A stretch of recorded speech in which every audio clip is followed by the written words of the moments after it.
Hey, Mr. P.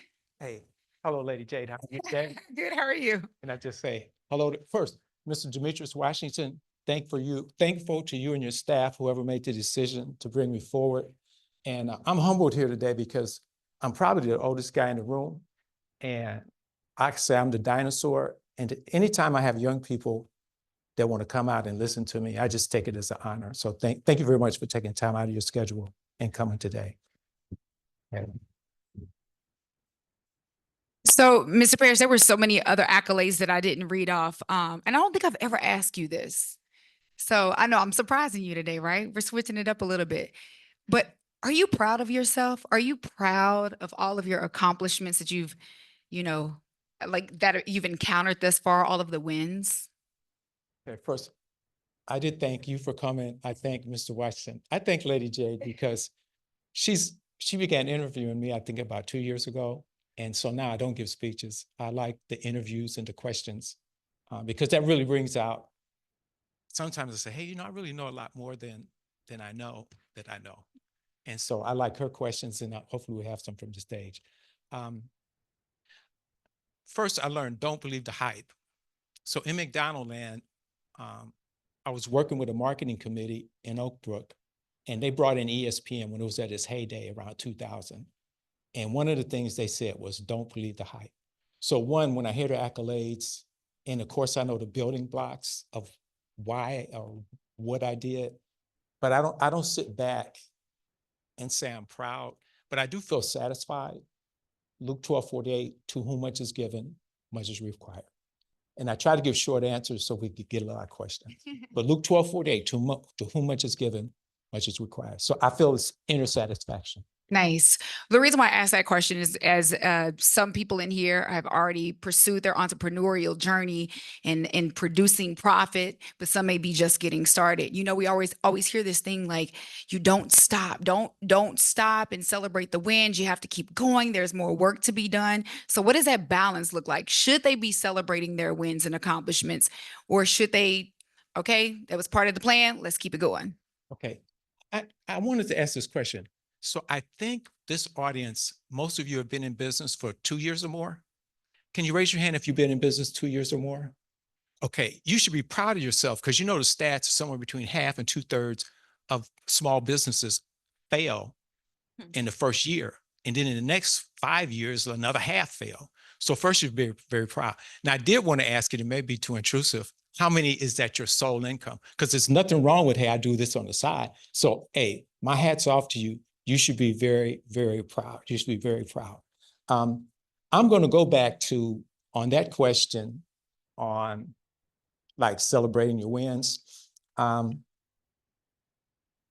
H. Johnson, you guys are pretty young. Do you remember Ebony Jet? Maybe your grandparents, they kept around for a long time.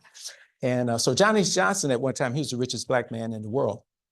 He replaced A.G. Gaston, and he was replaced by Reginald Lewis. Why should white guys have all the fun? And John H. Johnson talks about, you look at the dollars sort of like as a measure of success. Like I take it, if in Dallas, Emmitt Smith, the next yard didn't mean as much, but it was a measure of success until he became the NFL rushing leader. It was a measure of success. The next 2 points that like a LeBron makes, it's not that important, but it's a celebration of success. And I don't celebrate every success, but every now and then you got to celebrate the success. John H. Johnson talked about, anybody from Chicago? Chicago, okay. So it's called Dr. King Drive now. I remember when it was called South Parkway. And it was in Bronzeville. And so that was like the Black Mecca, like Harlem was the Black Mecca of New York. And he would just say he could see days he walked up and down South Parkway. And before he got married, with some nice young lady on this, and just enjoyed the breeze and things. So you got to celebrate your wins, but then you got to stay focused. You stay focused. One more point on that.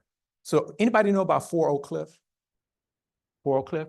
So the police officer was killed on their parking lot. And so we have a partnership, me and my family and my foundation, with 4 Oak Cliff. So Taylor and Xavier, the 2 principals, we talked to them. They actually called me and they reached out. It was devastating. On their parking lot, this brother got, killed. And I said, you know what, guys? you got to stay focused. You know, you got to kind of stop and figure things out. But I said, if I start telling you the things that have happened on my parking lot, you know, you cheered for 25 McDonald's, but you couldn't. I started in Pleasant Grove in 1989. My second was in Pleasant Grove. And usually if I drive up and down the street with you for about 30 minutes, I start remembering things that I wanted to forget about. Drug shootings, that was a hit done at my store. There was a raid where the FBI came in, we thought we were getting robbed. And then when they turned, we saw FBI on the back. All kinds of things, carjacking, robberies. So I said, a lot of things have happened on my parking lots, but you got to stay focused. And they ended up being treated very well by the Dallas Morning News and the media. They say, hey guys, don't get discouraged. Stay with your goals, do some celebration, but stay focused. So I love how we kind of polled the room to see who's balancing between, you know, your corporate 9 to 5 and entrepreneurship. Can you share with the room, when you were in corporate America, when you decided to embark on this McDonald's journey? First, why did you want to shift to entrepreneurial, to become an entrepreneur? And then can you tell them what that work week looked like for you? Okay, and probably most of you are in or were in corporate America, right? Can you raise your hand if you were or are in corporate America? Okay, so I was working for Exxon, and once I got around my 9th or 10th year, I said, you know what, I think I can do better on the outside. I'm a quote, somebody told me my daughter was at a panel a couple of weeks ago, and she was in corporate America. She worked for Amazon and she worked for another company or two. She just said that corporate America kind of chips away at your confidence. And so, and there used to be a book, or there was a book out years ago, probably it's 40 years old, Black Life in Corporate America. I got to pull it out and kind of thumb through the pages. But I saw that I could do better. And I'd actually started studying for a CPA. Now, I was an accountant, was not an accountant by trade, but with 2 business degrees from Purdue, I knew friends of mine who had passed the CPA and started a practice, and we're living in Houston. So you take a prep course. It was a prep course with Memphis State and LSU, and then that prepared you for the Becker, and then the Becker prepared you for the CPA. And I said I could work at night and on the weekends for them. They had their practices, and once I built up clientele, I could quit corporate America. So that was my plan. I happened to get hold of a McDonald's application, filled it out, and it got rejected. Now, this is to me the inner drive. I was 37, 35.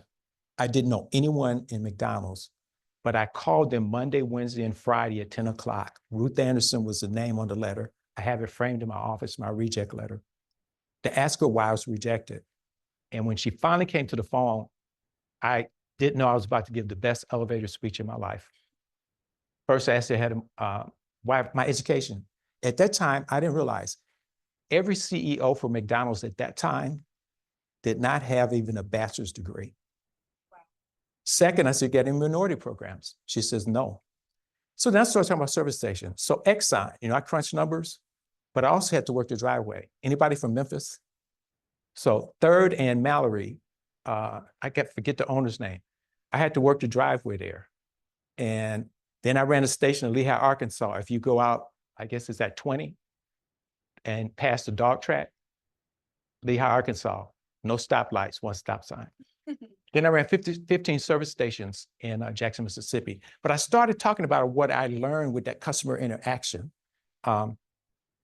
Full service, you greet the customer.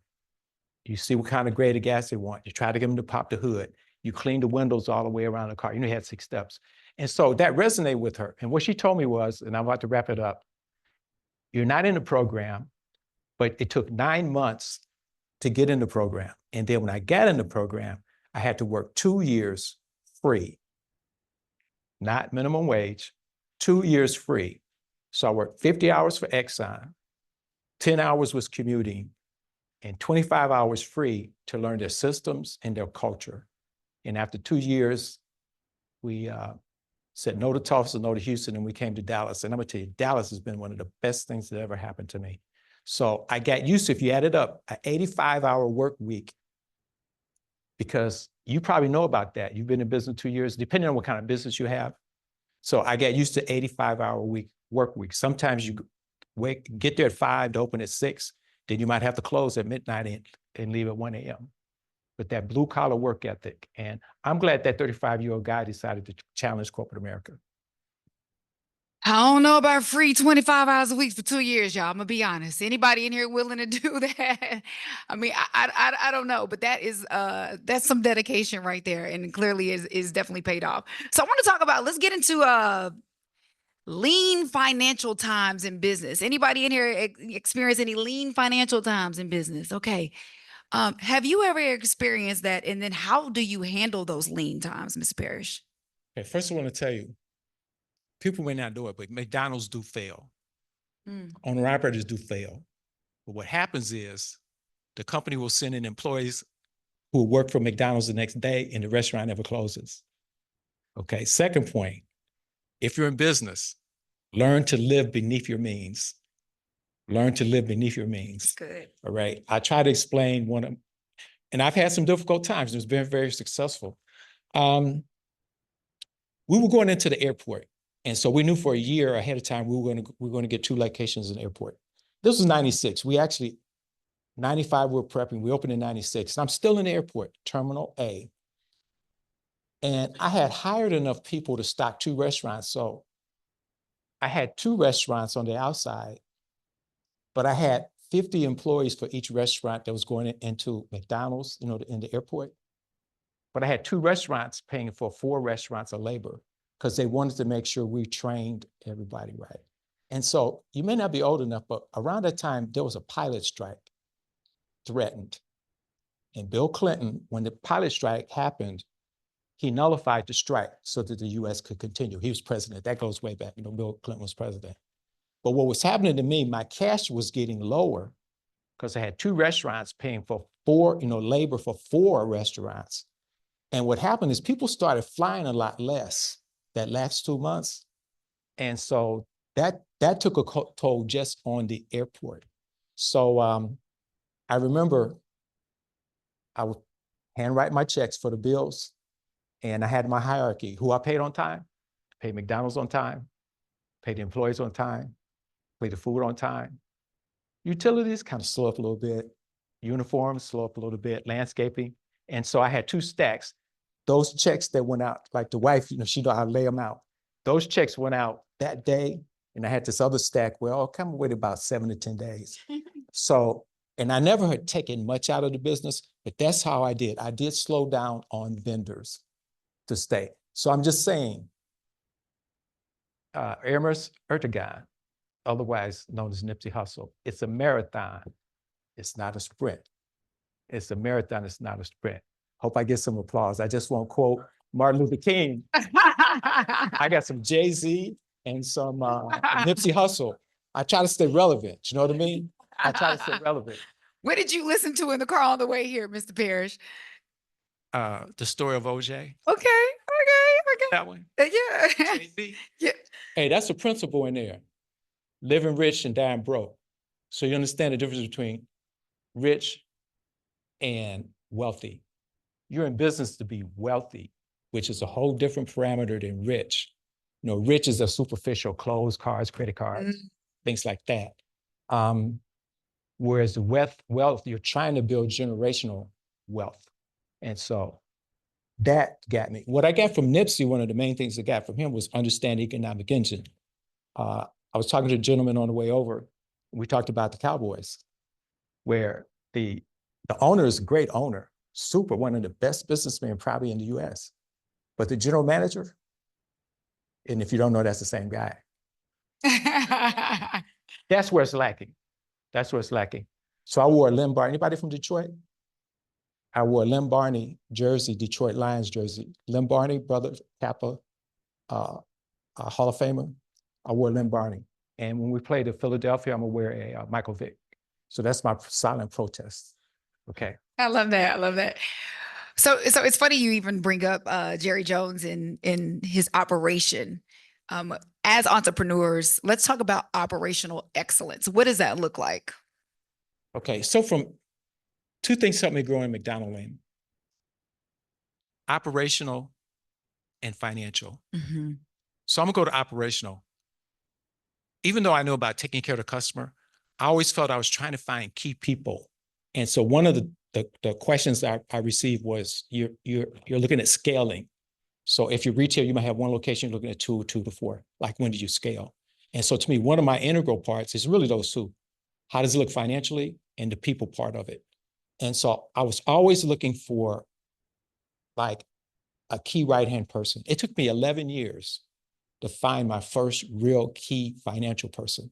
Just to let you know the history, they worked for me 12 years, and then I helped them become a franchisee.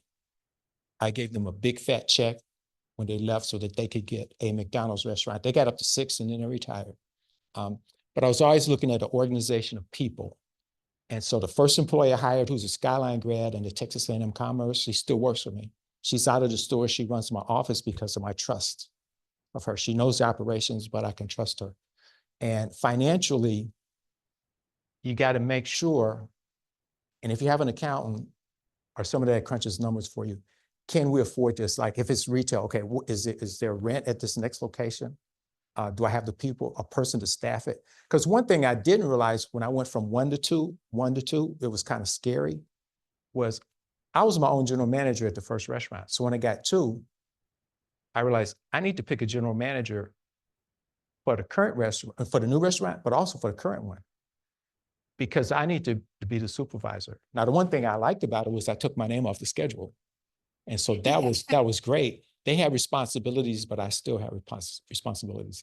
I'm gonna tell you something I want to learn from Marvin Gaye. Marvin Gaye and Wesley Snipes didn't like to pay taxes. And so as much as he was a beautiful singer, like, the IRS raided his studio in Los Angeles. So pay your taxes on time. And even though I'm a pretty big company, guess who pays all my taxes? I'm the one that physically pays the taxes. 940, 941, if you know about that. Sales taxes on the 20th of the month. Real estate taxes, which is usually February 1st. Franchise taxes, which is May 15th.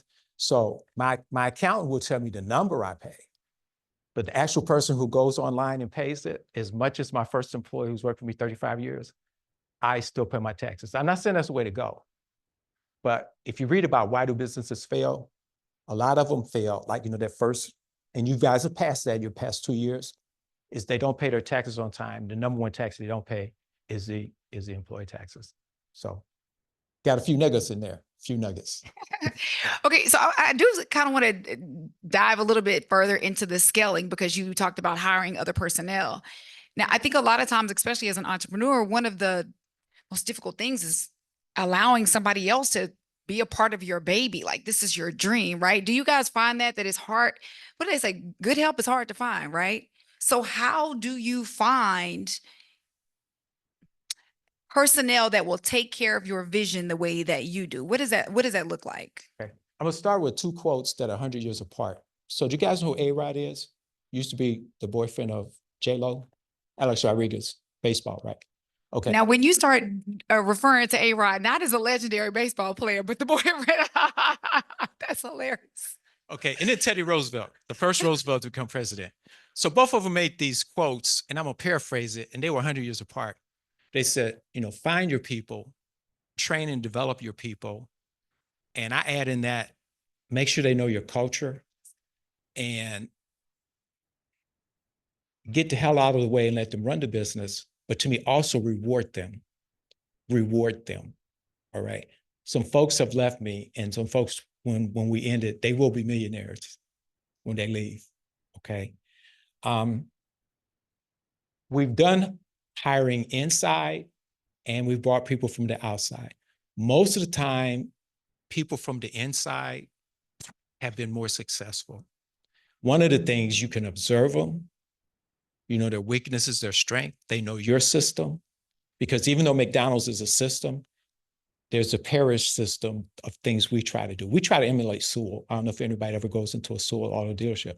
And if you go to Sewell, you're getting spoiled. Go into another dealership just to go, and you'll say, oh, wow, man, Sewell has me spoiled. And so you get to know them.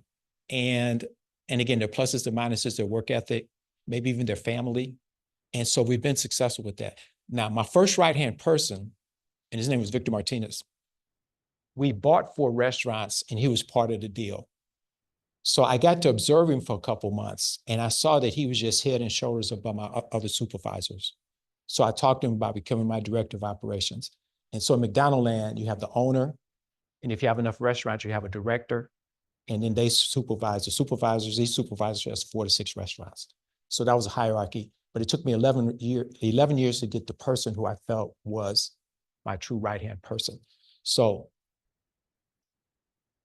it's like you get a gut feel also. So I know that there's sophisticated parameters that you look at, but you begin to get the gut feel. You know, what are their beliefs? What's their work ethic? Say, hey, no, you go home, Mr. Parrish. I got it. I got it.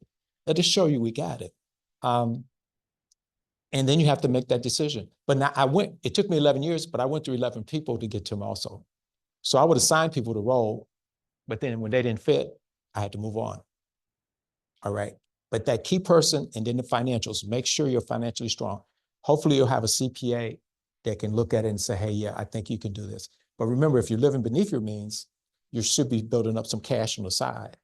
Because I heard a guy say when I was in business one year, he owned the Dodge dealership on Pleasant Run and 35, Grant or Ty. And I remember he said this, he said, when you're out of money, you're out of business. Live beneath your means, build up that cash. Okay, cash is king, right?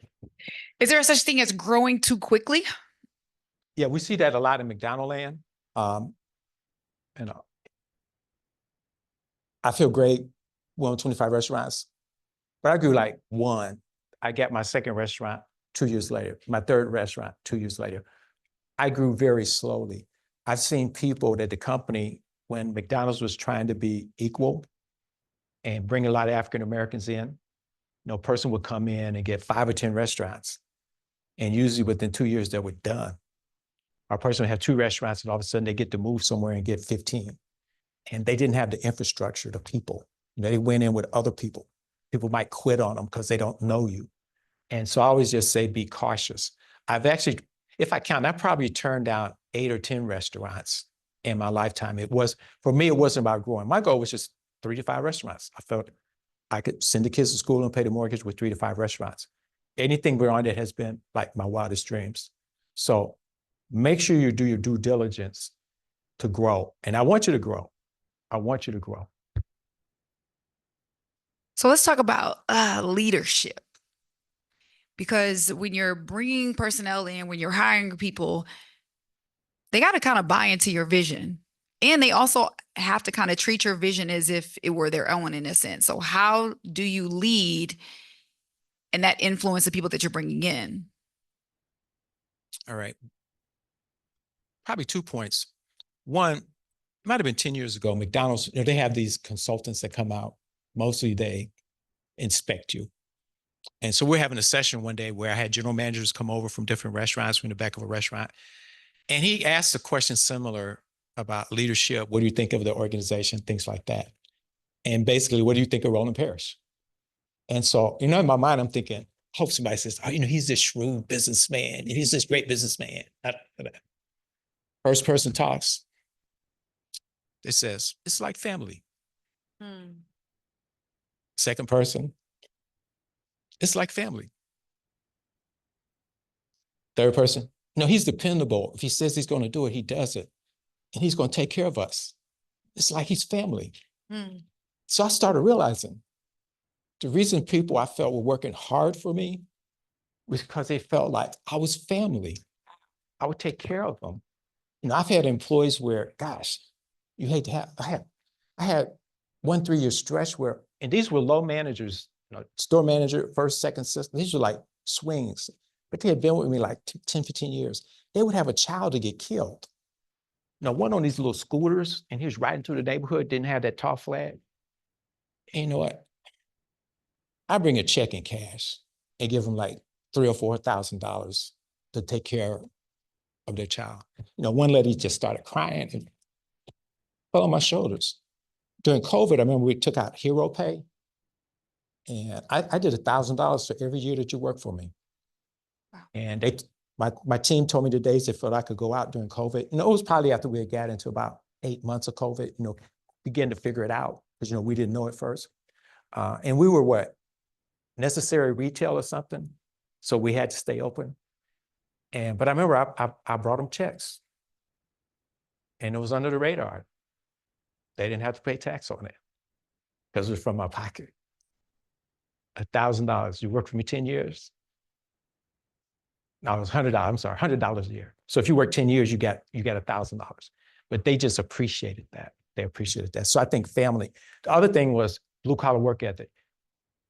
My first 15 years, I kept an apron, a freezer coat, freezer gloves, a tool kit, and blower motors in my car. And I did so many trucks my first 10, 12 years. I knew the truck schedule, whether it was 6 a.m. or 10 a.m. at night. And I remember a new manager saw me show up one day. I just bought this restaurant. She said, "What are you doing here?" I said, "It's your truck day." "And what are you going to do?" I said, "I'm going to help unload the truck." And so I put on my freezer coat, freezer hat, freezer gloves, and help unload the truck. And you get to know the maintenance people. And so you get to know everybody. So I led by example.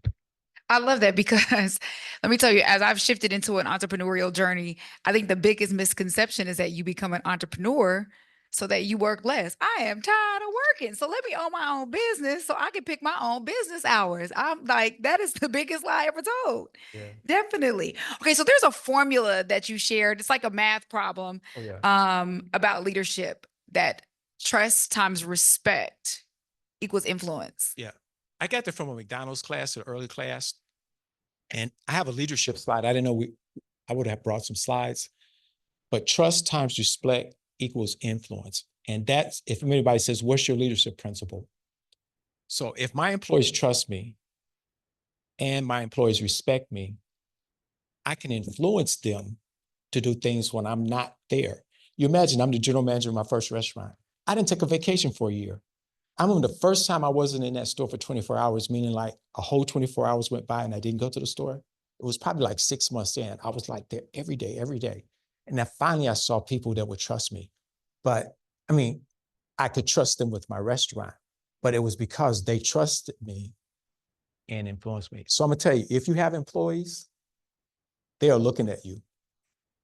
When you don't think they're looking at you, they're looking at you. So don't slick. Hey, here's a fun story. So there was a buddy of mine, Ray Hicks. He grew up in New Jersey. I grew up in Gary, Indiana. We trained, we were both in this program and 2 years free. And Ray was a little bit of a hustler, but we married, one child. So he went first. He got a restaurant in DC. So he went to Washington, DC. I went to Pleasant Grove. And I remember he was up to 3 restaurants and I still had one. And he would call me and rib me, like one of your good buddies, man. "Hey man, what were your sales for like the first 15 days? I give my 15-day sales. He give me his 15-day sales for 3 stores. "Oh man, you're behind me, man." But on weekends, his wife would come to the store with a grocery bag and go to the freezer, bacon, eggs, nuggets. I think she slipped some 10-to-1 in there, 4-to-1. No, that's beef patties if you don't know. But guess what? When my wife came in, she went to the counter. And guess what? No promo. She paid. And I'm telling you, once I got more restaurants, if I didn't work, like when I was coming in my freezer coat and stuff, guys eventually got, after that 11 years where I kind of walk in as the owner. If I didn't work, I paid for my food. If I go in any of my 25 restaurants right now, I pay for my food. I may give a GM a card, like if I'm talking to somebody in the lobby, "Hey, this is what we want." I give them my credit card. Because Ray went out of business. No, he had me 3-to-1. Now it's 0-to-25.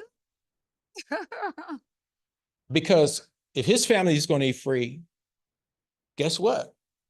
When my cousin and my sister come in, they're going to eat free too, right? So it's like a principle, a principle. The main thing of all I just said was, remember, your employees, if you have employees, they're watching you.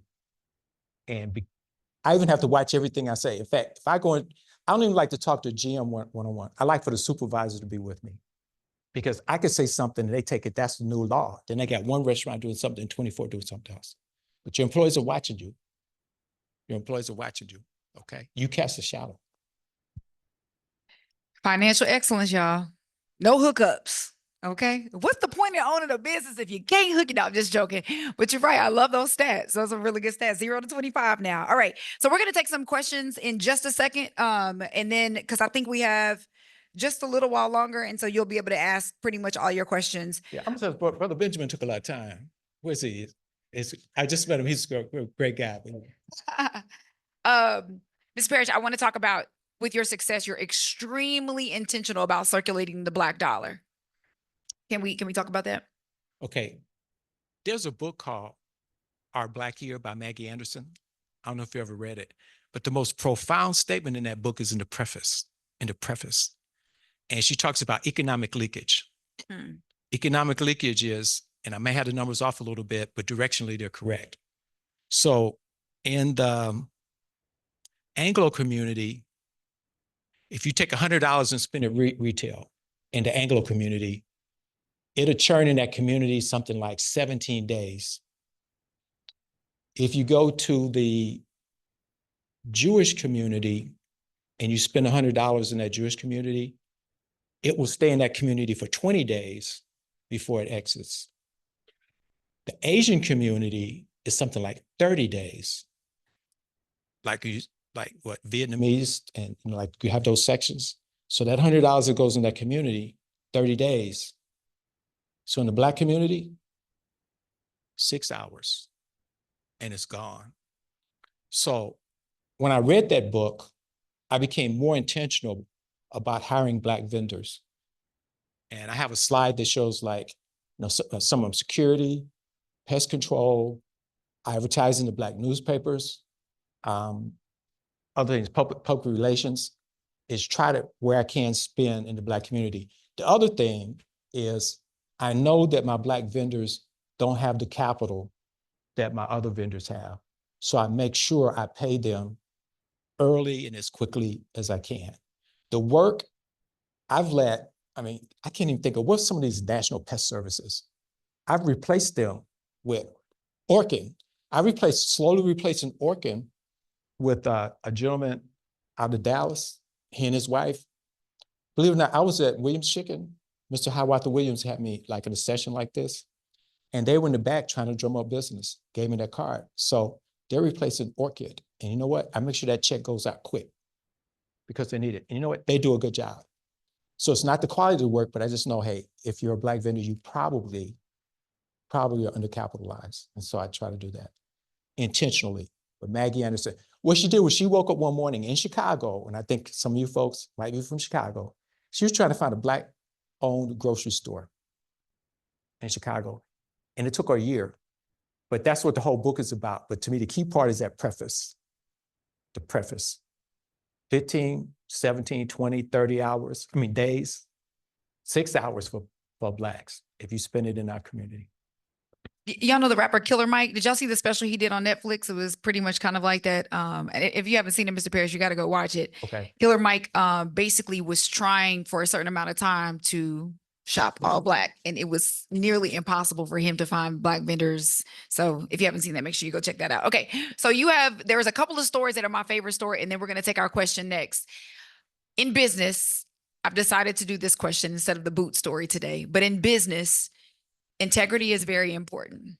And I think sometimes opportunity, scaling can mask itself in, doing things that may not uphold your integrity. So can you share with us, you have a story that you and I call the orange juice story, right? Where you could have compromised your integrity, but you chose not to. Okay. I really thought we would hit the boot story. So the OJ story, anybody go to the McDonald's on Lemon Avenue? You know what it is? Okay, but anyway. Sometimes a corporation can be vindictive. So McDonald's at one time didn't like what a couple, they were franchisees, were doing in the Red Oak area. They had the restaurant on the outside of a Walmart. And so to get back with them, McDonald's was going to open up a restaurant on the inside of Walmart. Remember, this family, they're on the pad outside, drive through, full service. And the region manager wanted me to take that restaurant. And it was clearly to send a message to that family.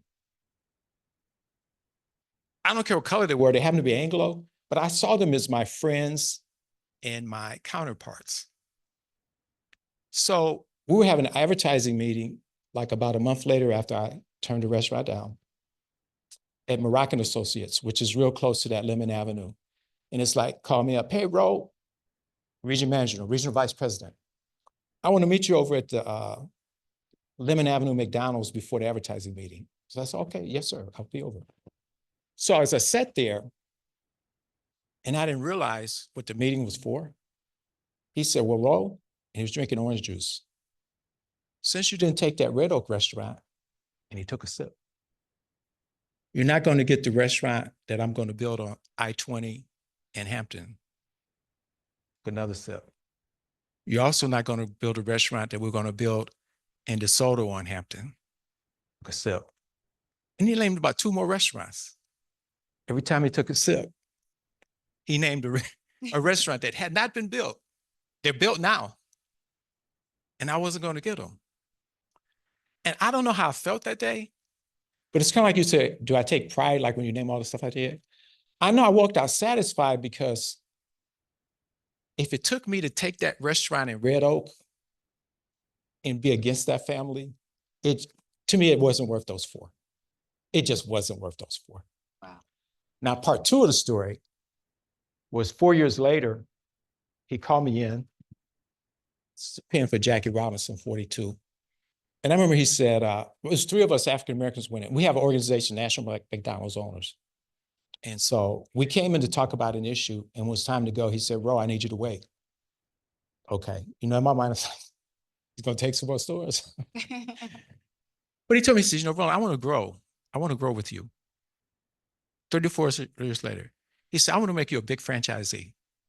So I was counting when I was in the lobby. I think I ended up over like a 6-year period getting 10 restaurants from him. I grew from like 6 stores to 17. So that's 11. So I think in the end, it was about 3 things. It was about people. It was about financial, but I think he saw I had principle, and I never regretted. Even if I had those 6, I would have survived. We would have been okay. My family would have been okay. But he grew with me. But I think he ended up with an inner respect because from a principle. Because I never told you what I told him. I said I see the Sullins family as my friend. I can't take the restaurant. So, but that's the OJ story. Can we just show this man some love, please? Seriously. I think the lady back there read. Oh, yes. Okay. So we are going to take some questions now. And I'm going to start with her in the back, and then I'll come to you.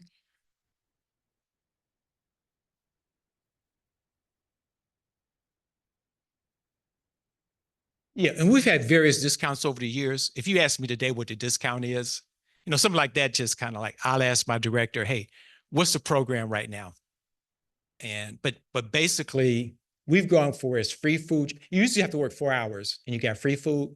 Then I know we went to a time where you paid half price. So instead of being limited, like, you know, one time the menu was pretty cheap. You could say $5 or $7 and they could really eat well. Then we said, okay, you pay half and you get what you want. You want $12 worth of food, pay $6. But I think right now, it's a free food program because I like the free part of it. And it's probably capped. You work 4 hours, you get X free.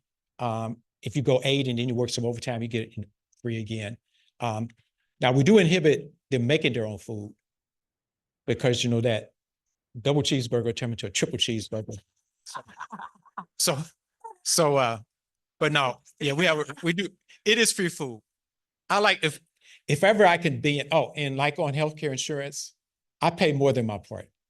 I pay more than my part. That's why the employees probably say family, because it's like, okay, well, I pay more than my part for health insurance.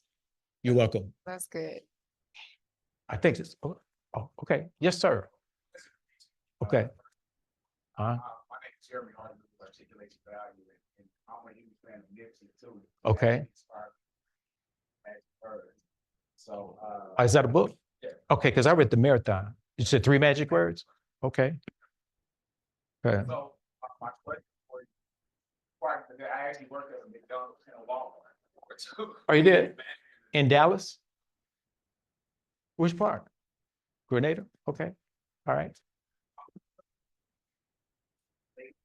Having a growth and abundance kind of mindset.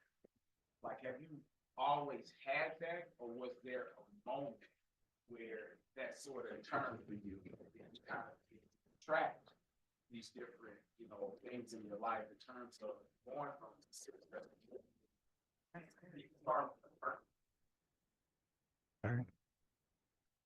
Phrase it again for me, Brother Jeremy. just the growth mindset. Growth mindset. Abundance. Got it. Now, see, I got clouded because I was 3 words, 3 magic words. Help me. Okay, that's what got me off. Okay. Oh, okay. Got it. Oh, so that's not by Nipsey Hussle. Okay, who's the author again? Okay, you will. Okay, perfect. Okay. All right. As I said earlier, my goal has always been 3 to 5. I felt I could make a really good living off of 3 to 5 restaurants. When I got the opportunity to grow, I saw it as a challenge. And I never set a number of where I wanted to grow. I remember a young man came to me. I had 25 restaurants when I had my 25th anniversary. I just had my 35th anniversary. I still have 25 restaurants. I looked at expanding to other markets, Nashville, East Texas, even Alaska. And at those times, I started thinking, Roland, do you really want to jump on a plane? Now, the one in Texas would have been out in Tyler, and I had friends who had customized vans made that they could have an office and work. And one, they weren't good financial deals. So make sure you can analyze. So they weren't good financial deals. And I just asked, do I really want to do this travel? And so I said I didn't. I've actually sold restaurants to African-Americans to help them grow, which is another reason probably why I'm stuck at 25. There was a young man, he started 2 years behind me. And I had 27 restaurants, he had 3. I started in 89, he started in 91. And so I sold him 3. He doubled his volume. I never missed it. And I sold another young lady 2 because she was in Little Italy, and it was a poor situation, African-American in Little Italy, Texas. So I ended up selling 5.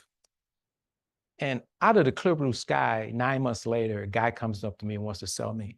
So I got right back to 25. I never missed a beat.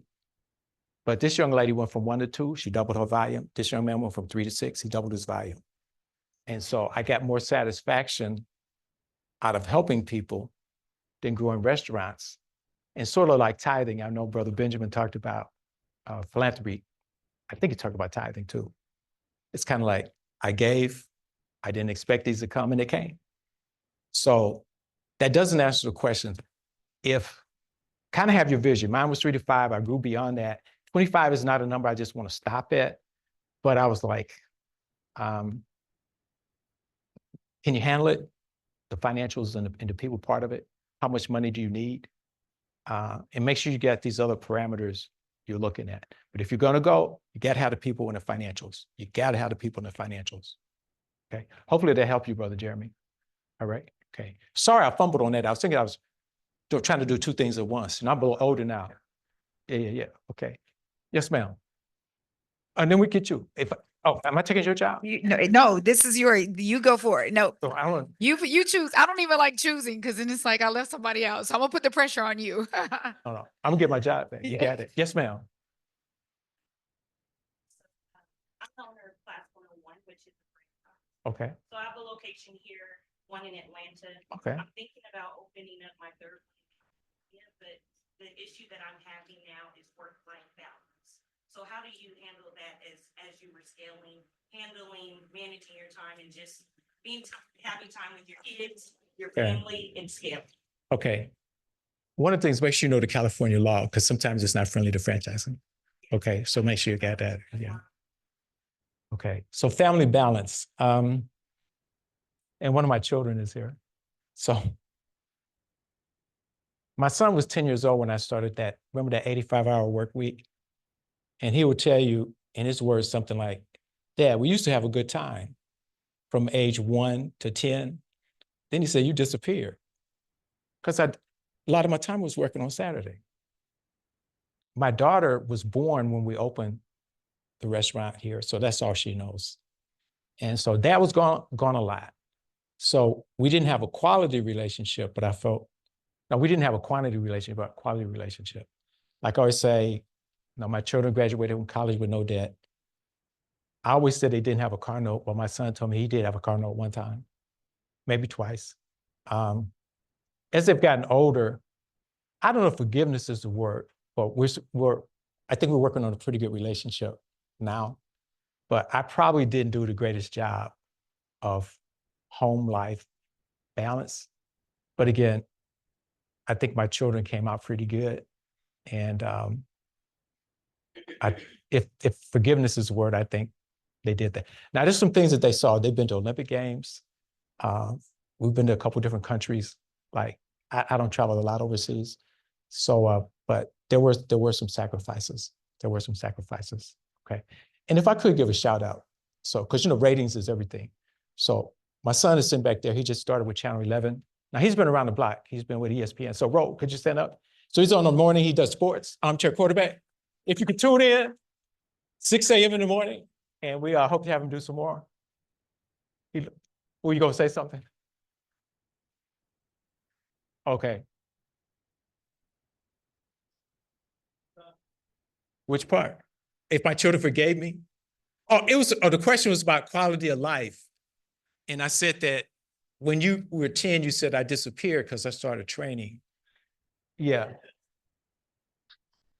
And I don't know if you ever forgave me for McDonald's, because you said what? How old were you when you forgave me? Yeah. Yeah. Okay. So now there were some sacrifices, but I do think now that they're reaping some benefits and enjoyed it.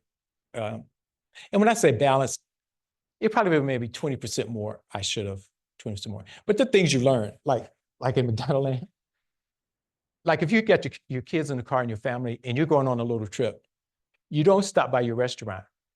Hey, if they said, Dad, we're hungry, you go to somebody else's restaurant to drive through. Because you're like, you'll see something wrong. And then 5 hours later, you'll come out, they're in the car like, what took you so long? So like, this things you learn. Like if I'm talking to somebody on the phone and then they say I'm making an order, they say, you checking on your McDonald's? I know I'm at somebody else's McDonald's because I want to grab my food and go. So it's things you learn. Yes, ma'am.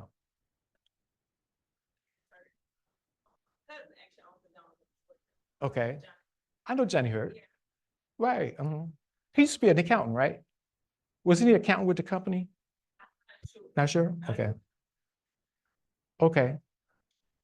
My question is about family. I'm trying to pick up her. I know you're working for rehabilitation, your children work with you. How is that transition from work-life balance, not having them work with you, reach create legacy for your family? Okay, as I said, I was joking, so my children are allergic to McDonald's, working at McDonald's. And I learned this from, there was a white guy I worked with, and hated, he paraphrased everything. We started at Exxon together. And when I found out his dad owned his own business, I was like, why are you here? Why aren't you working for your dad? I mean, you're sitting here in corporate America with me. Why aren't you working for your dad? Ray Marcinowski out of New York. And he said how hard he saw his dad work. I remember my father was going to buy a service station between the house and high school. And I know every day after track practice, I was going to stop in, not to get paid, but sweep the restrooms or wait on some cars or something, pump gas, because it would have been like, that's my dad's service station. It was going to be on the side because he worked in the steel mill. If anybody from Gary, he worked in the steel mill, and that was going to be on the side. You said Gary right there? Okay. From Gary? Yeah, most of the time you worked at the steel mill. And so I would have done that, but my children, they saw how hard I worked. A 10-hour day was a light day, 12 to 16 hours long day. So it's very enjoyable now. That's what I said, the benefits of having a schedule in a family meeting. And I do tell them now, like with the charity, it's a little dictatorial, but I know that, once I pass the torch, it'll be managed more like it should be managed. I think it's managed well. It's just that one vote counts more than the other 5. So, and I'm the treasurer too. That's another thing. So I'm a chief executive officer. I have an accounting firm I use, black CPA. There's a book, I don't know if it's in the accountants, it's called The White Collar Profession. I don't know if you guys realize there's fewer Black CPAs than there are doctors, lawyers, anything. I respect that so much. So I have my CPA, Black CPA, but I'm my chief financial officer. That's just when I pay my taxes. I review every invoice going in. I sign every check going out, which means I look at the invoice twice and decide when we're going to pay it. Because I do slow up sometimes. We do have a little bit, even with 25 McDonald's, you do have not as bad with the Bill Clinton pilot strike, but I kind of decide, okay, when do we pay them? When do we pay them? How far does this mail go? Is it going to Chicago or is it going local? But I'm a chief financial officer. John H. Johnson, when he started, he first had Jet, and his bookkeeper, her office was next to his. When he became a mogul, because they used to have the Ebony Fashion Fair, Ebony Jet, they own some radio stations. She was not his vice president and treasurer. Her office was still next door to his. They had an office on Michigan Avenue. So keep the money close. Keep your eyes on the money and do what? Live beneath your means. Did I hit it? Okay, thank you. But no, it's really enjoyable having a family meeting now. Any other questions? We're done. It's lunchtime, right? Okay, before we wrap, just a second. Mr. Parrish, you really trying to take my job now? I'm starting this. No, I'm just joking. I'm sorry. I am sorry. Please, Lady Jade. No, you're fine. I'm just joking with you. How many people in here know their why? Why you became an entrepreneur? Okay, how many people's why is not attached to finances? Okay. I wasn't going to, but how can I let you leave and not share your boot story? Right. I think that a why is so important because as you all know, on this journey, sometimes I'm like, why do we choose this life? Like, this is so crazy, like this whole roller coaster ride, right? But it's so satisfying. There's so much peace involved in it. But on the days that you get discouraged, your why is going to play a huge role in you not quitting and not giving up. So, Mr. Parrish, if you don't mind, this literally, it's like your why is your why, but your why also affects me too. So if you don't mind sharing why you work so hard, because you have accomplished so much. Literally, if I had 25 McDonald's, y'all would not see me. I would be on somebody's beach somewhere. I'm just joking. Like, this is what we do it for, right? I'm striving for the soft life. No, I'm just joking. But please, please, please share your why. Okay. This may answer it, JJT. And this may be emotional. I was actually looking to see if I had a Kleenex.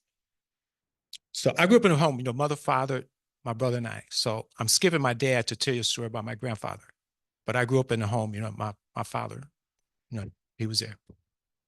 So I understand about 100 years ago, my grandfather moved, he was a sharecropper in Arkansas. And he moved to Memphis, Tennessee. And during the Depression, he would get up about 4 o'clock in the morning. My grandmother would cook him breakfast at 4:30. And then he had to walk probably 3 miles to this job site on the Wolf River. And they tell me that his boots didn't have shoelaces. He had to take pliers because he had wire to tie his shoes. They didn't have soles, so he had wire mesh that he put in his boots. And he got to the job site at 5 a.m. But the man, the NFL owner, the NBA owner, the big banker, would set out how many shovels he needed at 6. If he needed 1 employee, 1 shovel. If he needed 10 employees, 10 shovels. And I really should went in reverse, 10, 5, and 1.